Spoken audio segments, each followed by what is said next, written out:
Olá! No vídeo de hoje vamos falar sobre DRE.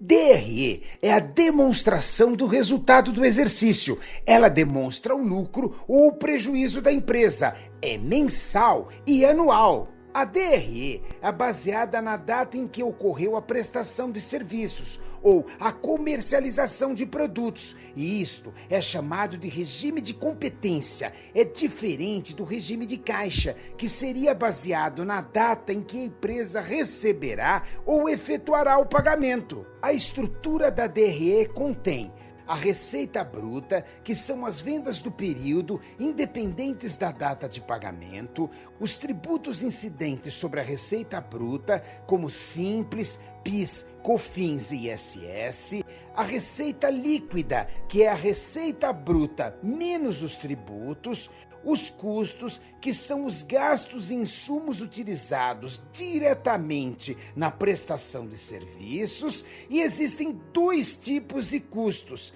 fixo e variável. O custo fixo é, por exemplo, um programador que recebe todo mês R$5.000 para a manutenção da plataforma. O custo variável é, por exemplo, a taxa do meio de pagamento que acompanha toda a venda efetuada. Existe também a margem bruta, também chamada de gross margin, que é a receita líquida menos os custos. Se a margem bruta for positiva, o serviço representa rentabilidade, e se for negativa, representa prejuízo.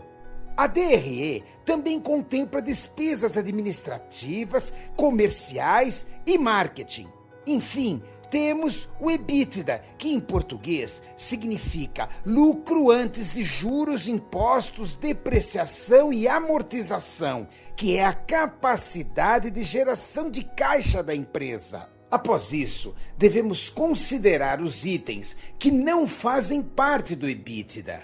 A receita financeira, como rendimentos e descontos, as despesas financeiras, como juros e despesas bancárias, outras receitas, como ganho na venda de imobilizados e imposto sobre o lucro que optantes do lucro real pagam.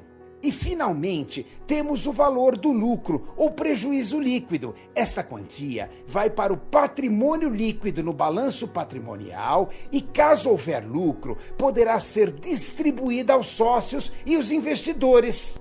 Agora, veja esse exemplo acompanhado de razonetes. Preste atenção. Para compreender com maior clareza, você precisa assistir ao vídeo de balanço patrimonial. Clique aqui. Vamos ao exemplo. Uma empresa presta serviços de intermediação de R$2.000 para receber em 30 dias. Assim, tem-se um débito de R$2.000 em clientes a receber no balanço patrimonial em ativo circulante, e um crédito de R$2.000 em serviços prestados na DRE em receita bruta. Neste caso, a empresa é optante do Simples e paga 16,93% de tributos de intermediação de negócios, ou seja, R$338,60.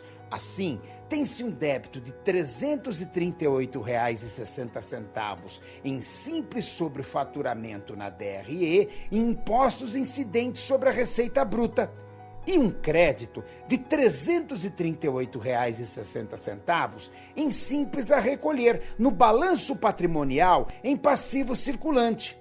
Isso resultou em uma receita líquida de R$1.661,40. Considere também a taxa do meio de pagamento, sendo ela 3% sobre o valor total, ou seja, R$60. Assim, tem-se um débito de R$60 em custo com meio de pagamento na DRE em custos variáveis e um crédito de R$60 em clientes a receber no balanço patrimonial em ativo circulante. Isso resultou em uma margem bruta de R$1.601,40. Em seguida, temos a retirada do prolabore do sócio administrador no valor de R$1.200. Assim, tem-se um débito de R$1.200 em despesas de prolabore na DRE em despesas administrativas e um crédito de R$1.200 em prolabore a pagar no balanço patrimonial em passivo circulante. Isso resultou em um EBITDA de R$ 401,40, que para este caso é também o lucro líquido da empresa. Vamos conferir alguns índices. O índice de receita líquida, também chamado de Net Revenue, é o resultado da receita bruta, menos os tributos incidentes sobre essa receita. No nosso exemplo, o índice é de 83%. Já o índice de margem bruta, também chamado de Gross Margin, é o resultado da receita bruta, menos os custos fixos e variáveis. No nosso exemplo, o índice é de 80%.